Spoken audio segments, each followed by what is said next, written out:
ஓம் சாந்தி. 25/5/2025 அவ்யக்த பாப்தாதா.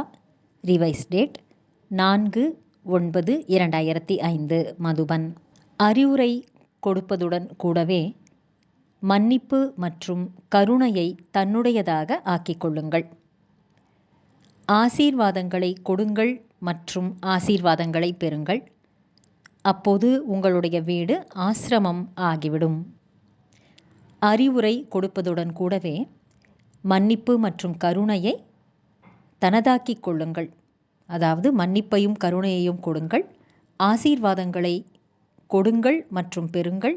அப்போது உங்கள் வீடு ஆசிரமம் ஆகிவிடும். இன்று பாப்தாதா அனைத்து குழந்தைகளின் நெற்றியிலே தூய்மையின் ரேகைகளை பார்த்து கொண்டிருக்கின்றார். ஏனெனில் பிராமண வாழ்க்கையின் அஸ்திவாரமே தூய்மைதான். தூய்மையின் ரேகைகள் எப்படி இருக்கிறது தெரியுமா? தூய்மை அனைவருக்கும் பிடித்தமானதாக உள்ளது. தூய்மைதான் சுகம், அமைதி, அன்பு மற்றும் ஆனந்தத்தின் தாயாக இருக்கிறது. தூய்மைதான் மனித வாழ்க்கையின் உண்மையான அலங்காரம் ஆகும். தூய்மை இல்லை எனில் மனித வாழ்க்கைக்கு மதிப்பே கிடையாது. நீங்கள் தேவதைகளை பார்க்கிறீர்கள், அவர்கள் தூய்மையாக இருக்கிறார்கள். எனவேதான் மதிப்புக்குரியவராகவும் பூஜைக்குரியவராகவும் இருக்கிறார்கள். தூய்மை இல்லாத மனிதர்களின் நிலையை இந்த நேரத்தில் பார்த்து கொண்டிருக்கிறீர்கள். பாப்தாதா பிராமண குழந்தைகளாகிய உங்கள் அனைவருக்கும் தூய்மை ஆகுக, யோகி ஆகுக, பவித்ர பவ, யோகி பவ என்ற வரதானத்தை தந்திருக்கிறார். எந்த ஆத்மாவிடம் தூய்மை இருக்கிறதோ அவர்களின் நடத்தை, பாவனை, முகம் ஜொலிக்கும். ஆகையால் தூய்மைதான் வாழ்க்கையை உயர்ந்ததாக மாற்றக்கூடியதாக இருக்கிறது. உண்மையில் உங்கள் அனைவரின் ஆதி சொரூபம் தூய்மையே ஆகும். அனாதி சொரூபமும் தூய்மைதான். அப்படிப்பட்ட தூய்மையான ஆத்மாக்களின் விசேஷ தன்மைகள் அவர்களுடைய வாழ்க்கையில் சதா தூய்மையின் பர்சனாலிட்டி தென்படுகிறது. தூய்மையின் உண்மை, தூய்மையின் ராயல்டி முகம் மற்றும் நடத்தையில் தென்படுகிறது. இந்த ரேகைகள் வாழ்க்கையின் அலங்காரம் ஆகும். உண்மை தன்மை, ரியாலிட்டி என்பது என்னுடைய அனாதி மற்றும் ஆதி சொரூபமும் தூய்மைதான். இந்த நினைவுதான் சக்திசாலியாக மாற்றிவிடுகிறது. ராயல்டி என்பது என்னவென்றால் தானும் சுயமரியாதையில் இருந்து கொண்டு ஒவ்வொருவருக்கும் மரியாதை கொடுப்பதாகும். பர்சனாலிட்டி என்பது என்னவென்றால் சதா திருப்தியுடனும் மகிழ்ச்சியுடனும் இருப்பதாகும். தானும் திருப்தியாக இருந்து மற்றவர்களையும் திருப்திப்படுத்துவதாகும். தூய்மையின் மூலம்தான் பிராப்திகளும் நிறையவே கிடைக்கின்றன. பாப்தாதா குழந்தைகளாகிய உங்கள் அனைவருக்கும் என்னென்ன பிராப்திகளை கொடுத்திருக்கின்றார் தெரியும் தானே? பல பொக்கிஷங்களின் மூலம் நிரம்பி இருக்கிறது. ஒருவேளை பிராப்திகளை நினைவில் வைத்து கொண்டீர்கள் என்றால் எல்லாமே நிரம்பியவர் ஆகிவிடுவீர்கள். அனைத்தையும் விட முதலாவது பொக்கிஷம் என்னவென்றால் ஞானத்தின் பொக்கிஷமாகும். இதனால் வாழ்ந்து கொண்டிருக்கும் போதே துக்கம் மற்றும் அசாந்தியில் இருந்து விடுபட்டு விடுகிறோம். வீணான எண்ணங்கள், எதிர்மறையான எண்ணங்கள், ஆசைகள், விக்கர்மத்திலிருந்து விடுபட்டு விடுகிறோம். ஒருவேளை ஏதாவது வீணான எண்ணம் மற்றும் ஆசையும் வருகிறது என்றால் ஞான பலத்தின் மூலம் நீங்கள் வெற்றியடைந்து விடுகிறீர்கள். இரண்டாவது பொக்கிஷமாவது நினைவு, அதாவது யோகா. இதன் மூலம் சக்திகளை பெறுகிறோம். மேலும் சக்திகளின் ஆதாரத்தின் மூலம் அனைத்து பிரச்சனைகளையும் அனைத்து தடைகளையும் எளிதாக கடந்து சென்று விடலாம். மூன்றாவது பொக்கிஷம் என்னவென்றால் தாரணை. இதன் மூலம் அனைத்து குணங்களையும் அடைந்து விடுகிறோம். நான்காவது பொக்கிஷம் சேவை. சேவை செய்வதின் மூலம் யாருக்கு சேவை செய்கிறோமோ அவர்களின் ஆசீர்வாதமும் கிடைக்கிறது, குஷியும் அடைகிறோம். பாபா சொல்கிறார், இத்தனை பொக்கிஷங்கள் பாபாவிடமிருந்து குழந்தைகளாகிய உங்கள் அனைவருக்கும் கிடைக்கிறது. பாபா அனைவருக்கும் ஒன்று போலவே தான் பொக்கிஷங்களை கொடுத்திருக்கின்றார். சிலருக்கு குறைவாகவும் சிலருக்கு அதிகமாகவும் கொடுப்பதில்லை. ஆனால் பெற்றுக்கொள்ளுபவர்களில் வித்தியாசம் இருக்கிறது. ஒரு சில குழந்தைகள் பொக்கிஷங்களை அடைந்து அதை சாப்பிடுகிறார்கள், பருகுகிறார்கள், மகிழ்ச்சி அடைகிறார்கள். மேலும் அந்த மகிழ்ச்சியுடனேயே செலவழித்தும் விடுகிறார்கள். ஒரு சில குழந்தைகள் சாப்பிடுகிறார்கள், பருகுகிறார்கள், மகிழ்ச்சியாகவும் இருக்கிறார்கள். ஆனால் பொக்கிஷத்தை சேமிக்கவும் செய்கிறார்கள். மேலும் சில குழந்தைகள் காரியத்தில் பயன்படுத்தி அவற்றை அதிகரிக்கவும் செய்கிறார்கள். அதிகரிப்பதற்கான சாவி என்னவெனில் பொக்கிஷங்களை தனக்காகவும் மற்றவர்களுக்காகவும் பயன்படுத்துவதாகும். எப்படி பயன்படுத்துகிறோமோ அது அதிகரிக்கும். இந்த விசேஷமான பொக்கிஷங்களை சேமித்திருக்கிறீர்களா என்று தன்னைத்தானே கேளுங்கள். சேமித்துள்ளீர்களா? என்ன சொல்கிறீர்கள்? யாரிடம் எந்த பொக்கிஷம் சேமிப்பு ஆகியுள்ளதோ அது சதா நிறைந்திருக்கும். ஏதாவது பொருள் நிறைந்திருக்கும் பொழுது பாருங்கள், குழப்பம் இருக்காது அல்லவா? ஒருவேளை பாத்திரத்தில் அந்த பொருள் நிறைந்திருக்கவில்லை என்றால் குழப்பம் ஏற்படும், தடுமாற்றம் ஏற்படும். ஏதாவது பொருள் ஒருவேளை முழுமையாக நிறைந்திருக்கவில்லை என்றால் குழப்பம் ஏற்படும். அதனால் இங்கும் கூட ஒருவேளை அனைத்து பொக்கிஷங்களின் மூலம் நிறைந்திருக்கவில்லை என்றால் குழப்பம் ஏற்படும். பாபாவினுடைய பொக்கிஷம் எனது பிறப்புரிமை என்ற போதை எப்பொழுதும் இருக்கட்டும். பாபா சொல்கின்றார், நீங்கள் பெற்றுக்கொள்கிறீர்கள் என்றால் அனைத்து பொக்கிஷமும் யாருடையதாகும்? உங்களுடையது தானே. எனவே யாரிடம் பொக்கிஷம் உள்ளதோ அவர்கள் எந்த அளவுக்கு நஷாவில் இருப்பார்கள்? எப்படி ராஜாவின் சின்னஞ்சிறு மகன் ராஜகுமாரராக இருப்பார்? தன் தந்தையிடம் என்னென்ன பொக்கிஷம் உள்ளது என்பது தெரியவில்லை என்றாலும் கூட அவை அனைத்தும் என்னுடைய பொக்கிஷமாகும் என்ற குஷி இருக்கும். ஒருவேளை குஷி குறைவாக இருக்கிறது என்றால் அதற்கான காரணம் என்ன? பாபா பொக்கிஷங்களை கொடுத்திருக்கின்றார். ஆனால் ஒரு சிலர் அதை கேட்க மட்டும் செய்பவர்கள். இரண்டாமவர்கள் தன்னுள்ளே கொண்டு செல்லுபவர்கள், உள்ளடக்கிக் கொள்பவர்கள். யார் உள்ளடக்கிக் கொள்ளுவார்களோ அவர்கள் போதையிலே இருப்பார்கள். இன்று புது புது குழந்தைகளும் வந்திருக்கிறீர்கள். அதிர்ஷ்டசாலியான குழந்தைகளாகிய உங்களுக்கு பாக்கியத்தின் வாழ்த்துக்களை பாப்தாதா கொடுத்து கொண்டிருக்கின்றார். தன்னுடைய பாக்கியத்தை தெரிந்து கொள்ளுங்கள். பரமாத்ம அன்பு, அழிவற்ற அன்பு இந்த ஒரு ஜென்மத்துக்கு மட்டுமல்ல, பல பிறவிகளுக்கு எப்பொழுதுமே நிலையாக இருக்கக்கூடியது. ஏனெனில் இப்பொழுது நடைபெற்று கொண்டிருக்கும் காலமானது சங்கம யுகம், பாக்கியம் நிறைந்த யுகமாகும். சத்யுகத்தையும் கூட பாக்கியம் நிறைந்த யுகம் என்று சொல்லப்படுகிறது. ஆனால் தற்சமய சங்கம யுகமானது சத்யுகத்தையும் விட பாக்கியம் நிறைந்தது. ஏன்? இந்த சங்கம யுகத்தில்தான் பாபா மூலம் அகண்ட பாக்கியத்திற்கான வரதானம், ஆஸ்தியும் அடைகிறோம். எனவே அப்படிப்பட்ட சங்கம யுகத்தில் பாக்கியம் நிறைந்த நேரத்தில் நீங்கள் அனைவரும் தனது பாக்கியத்தை பெறுவதற்காகவே வந்து சேர்ந்துள்ளீர்கள். பாப்தாதா குழந்தைகளுக்காக மிகவும் எளிதான ஒரு முயற்சிக்கான விதியை சொல்கின்றார். எளிமையானது என்றால் விரும்புவீர்கள் தானே? அனைத்தையும் விட எளிமையானது என்ன? வேறு எதுவும் செய்ய வேண்டாம், ஒரே ஒரு விஷயத்தை மட்டும்தான் செய்ய வேண்டும். அனைத்தையும் விட சகஜமான விதி, அமிர்த வேளையிலிருந்து யாரையெல்லாம் சந்திக்கிறீர்களோ அவர்கள் அனைவரிடம் இருந்தும் ஆசீர்வாதங்களை பெறுங்கள் மற்றும் ஆசீர்வாதங்களை கொடுங்கள். கோபப்படுபவர்களாக இருந்தாலும் சரி, ஆனால் நீங்கள் அவர்களுக்கும் கூட ஆசீர்வாதங்களை கொடுங்கள், ஆசீர்வாதங்களை பெறுங்கள். ஏனெனில் ஆசீர்வாதங்கள் தீவிர முயற்சி செய்வதற்கான மிகவும் எளிமையான யந்திரம் ஆகும், எளிமையான சாதனமாகும். எப்படி அறிவியலில் ராக்கெட் உள்ளதல்லவா, அது எவ்வளவு விரைவாக செயல்களை செய்து முடித்து விடுகிறது. அதுபோல ஆசீர்வாதம் கொடுப்பது மற்றும் ஆசீர்வாதம் பெறுவது இதுவும் கூட முன்னேறுவதற்கு ஒரு எளிமையான சாதனமாக உள்ளது. அமிர்த வேளையில் பாபாவிடமிருந்து சுலபமாகவே நினைவின் மூலம் ஆசீர்வாதங்களை பெறுங்கள். மேலும் முழு நாளும் அனைவருக்கும் ஆசீர்வாதங்களை கொடுங்கள், ஆசீர்வாதங்களை பெறுங்கள். யாராவது சாபம் தருகிறார் என்றால் என்ன செய்வீர்கள்? அடிக்கடி உங்களை துன்பப்படுத்துகிறார்கள் என்றால் சிந்தித்து பாருங்கள். நீங்கள் பரமாத்மாவின் குழந்தைகள், வள்ளலின் குழந்தைகளாகி இருக்கிறீர்கள் அல்லவா? மாஸ்டர் வள்ளலாகி இருக்கிறீர்கள். எனவே வள்ளலின் வேலை என்னவாக இருக்கிறது? கொடுப்பது தானே. எனவே அனைத்தையும் விட நல்ல விஷயமாக இருப்பது ஆசீர்வாதங்களை கொடுப்பதாகும். எப்படிப்பட்ட மனிதராக இருந்தாலும் சரி, ஆனாலும் உங்களின் சகோதர சகோதரிகளாக இருக்கிறார்கள். அனைவரும் பரமாத்மாவின் குழந்தைகள்.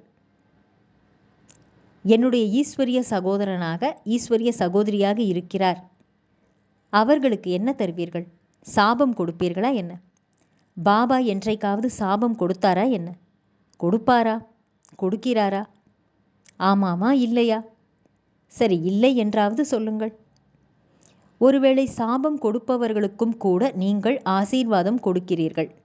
அவர்கள் கொடுத்தாலும் சரி, கொடுக்கவில்லை என்றாலும் சரி, ஆனால் நீங்கள் ஆசீர்வாதங்களைத்தான் பெறுவீர்கள். அதனால் துக்கம் ஏன் ஏற்படுகிறது? வந்திருக்கக்கூடிய அனைத்து குழந்தைகளுக்கும் பாப்தாதா ஒரு வரதானம் கொடுக்கின்றார். வரதானத்தை நினைவில் வைத்து கொண்டீர்கள் என்றால் சதா குஷியாக இருப்பீர்கள். அந்த வரதானத்தை சொல்லட்டுமா? கேட்கிறீர்களா? வரதானம் என்னவென்றால், ஆசீர்வாதம் என்னவென்றால், ஒருவேளை யாராவது துக்கத்தை கொடுத்தாலும் கூட நீங்கள் துக்கத்தை எடுத்துக்கொள்ள வேண்டாம். அவர்கள் கொடுக்கட்டும், ஆனால் நீங்கள் அதை பெற்றுக்கொள்ள வேண்டாம். கொடுப்பவர்கள் கொடுக்கட்டும், பெறுபவர்கள் அதை பெற வேண்டாம். ஒருவேளை அவர்கள் கெட்டுப்போன பொருளை தருகிறார்கள் என்றால், துக்கம் கொடுக்கிறார்கள், அசாந்தியை கொடுக்கிறார்கள் என்றால், அவையெல்லாம் கெட்ட பொருள்தானே. உங்களுக்கு துக்கம் பிடித்திருக்கிறதா? பிடிக்கவில்லை அல்லவா? எனவே கெட்ட பொருள் ஆகிவிட்டது. கெட்ட பொருளை யாராவது வாங்கி கொள்ளுவார்களா என்ன? யாராவது உங்களுக்கு கெட்டுப்போன பொருளை தருகிறார்கள் என்றால் நீங்கள் அதை வாங்குவீர்களா என்ன? பெறமாட்டீர்கள் தானே. எனவே ஏன் இதை மட்டும் பெற்றுக்கொள்கிறீர்கள்? பெறுகிறீர்கள் என்றால் வாங்கிவிட்டீர்கள் அல்லவா? நீங்கள் துக்கம் அடைகிறீர்களா அல்லது அவர்கள் துக்கம் அடைகிறார்களா? ஒருவேளை துக்கத்தை பெற்றுவிட்டீர்கள் என்றால் துக்கம் அடைபவர் யார்? பெறுபவர்கள்தான் அதிக துக்கம் அடைகிறார்கள். பெறவே இல்லை என்றால் பாதி அளவு துக்கம் உங்களை விட்டு சென்றுவிடும். மேலும் நீங்கள் துக்கத்திற்கு பதிலாக அவர்களுக்கு சுகத்தை கொடுத்தால் ஆசீர்வாதங்கள் கிடைக்கும் அல்லவா? எனவே சுகமாகவும் இருக்கலாம் மற்றும் ஆசீர்வாதங்களின் பொக்கிஷமும் நிரம்பிவிடும். ஒவ்வொரு ஆத்மாவுக்கும் எப்படிப்பட்டவர்களாக இருந்தாலும் சரி, நீங்கள் ஆசீர்வாதங்களை பெறுவீர்கள். சுபமான பாவனை மற்றும் நல்ல விருப்பம் வையுங்கள். சில நேரங்களில் என்ன நடக்கிறது? சில நேரங்களில் அப்படிப்பட்ட தலைகீழான செயலை செய்யும்போது அறிவுரை தருவதற்கு முயற்சி செய்கிறோம். இதை சரி செய்கிறேன், அறிவுரை தருகிறேன். அறிவுரை கொடுங்கள், ஆனால் அறிவுரை தருவதற்கான மிகவும் அனைத்தையும் விட உத்தமமான விதிமுறை என்னவென்றால், மன்னிக்கும் சொரூபமாகி அறிவுரை கொடுங்கள். அறிவுரை மட்டுமே கொடுத்து கொண்டிருக்காதீர்கள். கருணையையும் மன்னிப்பையும் கொடுங்கள். அறிவுரை கொடுங்கள், ஆனால் 2 வார்த்தைகளை கூடவே நினைவில் வைத்துக் கொள்ளுங்கள். அறிவுரை மற்றும் மன்னிப்பு, கருணை. ஒருவேளை இரக்க மனமுடையவர் ஆகி அவர்களுக்கு அறிவுரை கொடுத்தீர்கள் என்றால் உங்களுடைய அறிவுரை வேலை செய்யும். ஒருவேளை கருணை மனமுடையவராகி அறிவுரை வழங்கவில்லை என்றால் அறிவுரையை ஒரு காதின் மூலம் கேட்பார்கள், மறு காதின் மூலம் அது வெளியே போய்விடும். உள்ளுக்குள்ளே தாரணையாகாது. அப்படித்தான் இல்லையா? அனுபவம் இருக்கிறதா? நீங்கள் யாருக்கும் ஆசிரியர் ஆகவில்லை தானே? அறிவுரை தருவது மிகவும் விரைவில் வந்துவிடுகிறது. ஆனால் மன்னிப்பதும் அதன் கூட சேர்ந்தே இருக்க வேண்டும். இப்பொழுது முதலே கருணை காட்டுங்கள். கருணை காட்டுவதற்கான விதி சுபமான பாவனை மற்றும் சுபமான விருப்பங்களை தருவது. உண்மையான அன்பு என்பது கல்லையும் கூட தண்ணீராக மாற்றிவிடும் என்று கூறப்படுகிறது. அதுபோல தான் மன்னிக்கும் சொரூபமாகி அறிவுரை கொடுப்பதின் மூலம் நீங்கள் எந்த செயலை விரும்புகிறீர்களோ இவர்கள் செய்ய மாட்டார்கள். இது நடைபெறாது. அது வெளிப்படையாக தென்படும். உங்களுடைய கருணை மனமுடைய அறிவுரையின் தாக்கம் அவர்களுடைய கொடூரமான இதயத்தை கூட மாற்றிவிடும். எனவே என்ன வரதானம் உள்ளது? துக்கத்தை தர வேண்டாம், துக்கத்தை பெற வேண்டாம். பிடித்திருக்கிறது தானே? இப்பொழுது துக்கத்தை எடுத்துக்கொள்ளக்கூடிய தவறை செய்ய வேண்டாம். பாபா துக்கத்தை கொடுக்காத போது தந்தையை பின்பற்ற வேண்டும் அல்லவா? செய்து கொண்டிருக்கிறீர்களா? சில நேரங்களில் கொஞ்சம் திட்டி விடுகிறீர்களா? திட்டாதீர்கள். கருணை காட்டுங்கள். கருணையுடன் சேர்ந்து அறிவுரை தாருங்கள். அடிக்கடி ஒருவரை திட்டுவதால் மேலும் அந்த ஆத்மா எதிரியாகி விடுவார்கள். வெறுப்பு வந்து விடுகிறது. பரமாத்மாவின் குழந்தைகளாக இருக்கிறீர்கள் அல்லவா? எனவே எப்படி பாபா தூய்மையற்றவர்களையும் தூய்மையாக மாற்றக்கூடியவராக இருக்கிறார், அதனால் உங்களால் துக்கமானவர்களுக்கு சுகத்தை தர முடியாதா? இப்போது சோதித்து பாருங்கள். முதலில் அறம் என்பது வீட்டிலிருந்து தொடங்க வேண்டும், தன்னிடமிருந்து தொடங்க வேண்டும் என்று அர்த்தம். குடும்பத்தினர் யாராவது ஒருவேளை உங்களுக்கு துக்கம் கொடுக்கிறார்கள் என்றால் நீங்கள் அந்த துக்கத்தை பெற வேண்டாம். ஆசீர்வாதம் கொடுங்கள். கருணை மனமுள்ளவராக ஆக வேண்டும். முதலில் வீட்டில் இருப்பவர்கள் மீது இதை பிரயோகம் செய்யுங்கள். வீட்டின் தாக்கம் சுற்றுச்சூழலில் ஏற்படும். சுற்றுப்புறச் சூழலின் தாக்கம் நாட்டிற்கு பரவும். ஒரு தேசத்தின் தாக்கம் உலகத்தில் பரவும். இது எளிமையானது தானே? தன்னுடைய குடும்பத்தில் இருந்து இதை ஆரம்பம் செய்யுங்கள். ஏனெனில் யாராவது வீட்டிலுள்ள ஒருவர் கோபப்பட்டால் வீட்டின் சூழல் எப்படி ஆகிறது என்பதை பாருங்கள். வீடு வீடாக இருக்கிறதா அல்லது போர்க்களமாக இருக்கிறதா? அந்த நேரம் பிடித்திருக்கிறதா? பிடிக்கவில்லை தானே? உங்களுக்காகவும் கூட. அதாவது பாபா கூறுகின்றார், இன்று விஐபிக்களுடன் சேர்ந்து மதுபனைச் சேர்ந்த சகோதர சகோதரிகளும் முன்வரிசையில் அருகில் அமர்ந்திருக்கிறார்கள். அவரவர்களின் துணை புரிபவர்கள், உதவி புரிபவர்களோடு, அவர்களுடன் செயல்படுபவர்களுடன் நீங்கள் துக்கத்தை கொடுக்க வேண்டாம், துக்கத்தை பெறவும் வேண்டாம். ஆசீர்வாதங்களை கொடுக்க வேண்டும், ஆசீர்வாதங்களை பெற வேண்டும். ஒருவேளை அப்படிப்பட்ட நேரங்களில் நீங்கள் உரிமையோடு மனதார மேரா பாபா என்று சொல்லுங்கள். பரமாத்ம தந்தை, மேரா பாபா என்றால் பகவான் சதா ஆஜராகி விடுவார் என்ற பழமொழியும் உள்ளது. ஒருவேளை மனதார உரிமையோடு அந்த மாதிரி சூழ்நிலையில் மேரா பாபா என்று சொன்னீர்கள் என்றால் பாபா வந்து விடுவார். ஏனென்றால் பாபா யாருக்காக இருக்கின்றார்? குழந்தைகளுக்காகத்தான் இருக்கிறார். மேலும் உரிமையுள்ள குழந்தைகளுக்கு பாபா உதவி செய்யாமல் இருக்கவே முடியாது. அது நடக்க முடியாத விஷயம். எனவே மாற்றம் அடைந்து செல்ல வேண்டும். இங்கிருந்து செல்லும்போது எப்படி வந்தீர்களோ அப்படியே செல்ல வேண்டாம், மாற்றம் அடைந்துதான் செல்ல வேண்டும். நல்லது. நாலா பக்கத்திலும் உள்ள உள்நாட்டு மற்றும் வெளிநாட்டு குழந்தைகளின் நினைவுகள் பாப்தாதாவிற்கு வந்து சேர்ந்துள்ளன. தொலைபேசி மூலமாக நினைவை அனுப்பினாலும் சரி, கடிதங்கள் மூலமாக அனுப்பினாலும் சரி, மனதின் மூலம் அனுப்பினாலும் சரி, பாப்தாதா அனைத்து குழந்தைகளுக்கும் பாரதம் மற்றும் வெளிநாட்டினருக்கு பிரதிபலனாக ஆசீர்வாதம் மற்றும் அன்பு நினைவுகளை பல கோடி மடங்கு கொடுத்து கொண்டிருக்கின்றார். நாலா பக்கத்திலும் உள்ள பரமாத்ம அன்பின் அதிகாரியான குழந்தைகளுக்கு நாலா பக்கமும் அனைத்து பொக்கிஷங்களில் நிரம்பிய, தடைகள் அற்ற, முடிவற்ற, வீணான எண்ணங்கள் அற்று இருக்கக்கூடிய சிரேஷ்டமான ஆத்மாக்களுக்கு, கூடவே அனைத்தையும் மாற்றம் செய்யக்கூடிய மற்றும் செய்ய வைக்கக்கூடிய, ஊக்கம் உற்சாகத்தில் பறக்கக்கூடிய குழந்தைகளுக்கு, அதன் கூடவே பாப்தாதாவிற்கு உண்மையான மனதின் விஷயங்களை தரக்கூடிய உண்மையான இதயமுள்ள குழந்தைகளுக்கு, விசேஷமாக திலாராம் ரூபத்திலே, பாபாவின் ரூபத்தில், தந்தையின் ரூபத்தில், ஆசிரியர் ரூபத்தில், சத்குருவின் ரூபத்தில் பல மடங்கு அன்பான நினைவுகள் மற்றும் நமஸ்காரம். வரதானம்.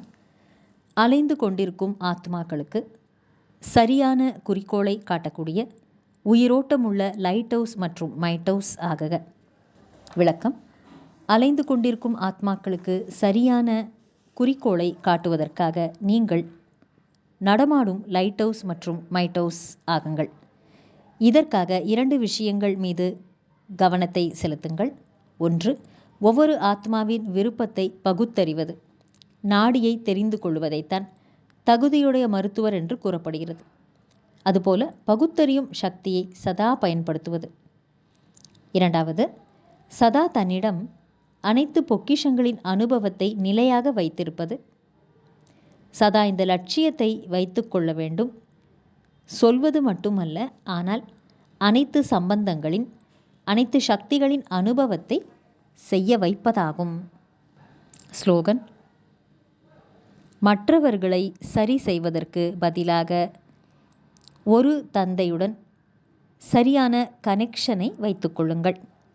மற்றவர்களுக்கு கரெக்ஷன் கொடுப்பதற்கு பதிலாக, சரி செய்வதற்கு பதிலாக ஒரு தந்தையுடன் நீங்கள் சரியான கனெக்ஷனை, தொடர்பை வைத்துக்கொள்ளுங்கள். அவ்யக்த சமிக்கை. ஆன்மீக கௌரவத்தையும் தூய்மை எனும் ஆளுமையையும் தாரணை செய்யுங்கள். தனது உண்மையான சொரூபம் மற்றும் வரதான சொரூபத்தை சதா நினைவில் வைத்து கொண்டீர்கள் என்றால் தூய்மையற்ற நிலை மற்றும் மறதியின் பெயர் அடையாளமெல்லாம் முடிந்து போய்விடும். மறதி அல்லது தூய்மையற்ற நிலை என்பது எப்படி இருக்கும்? இப்போது இதை பற்றி ஒன்றுமே தெரியாதவர் ஆக வேண்டும். ஏனெனில் இந்த சமஸ்காரம் மற்றும் சொரூபம் நம்முடையது அல்ல. இவை அனைத்தும் உங்களுடைய பூர்வ ஜென்மத்தினுடையது. இப்பொழுது நீங்கள் பிராமண ஆத்மாக்களாக இருக்கிறீர்கள்.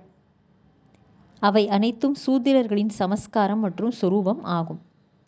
அதுபோல அசுத்தம் என்பது தன்னிடமிருந்து வேறுபட்டது என்றும் அது மற்றவர்களுடைய சமஸ்காரம் என்பதும் அனுபவமாகும். இதைத்தான் ஞாரா பியாரா, விடுபட்டவர் மற்றும் அன்பானவர் என்று சொல்லப்படுகிறது. அல்லது ஓம் சாந்தி.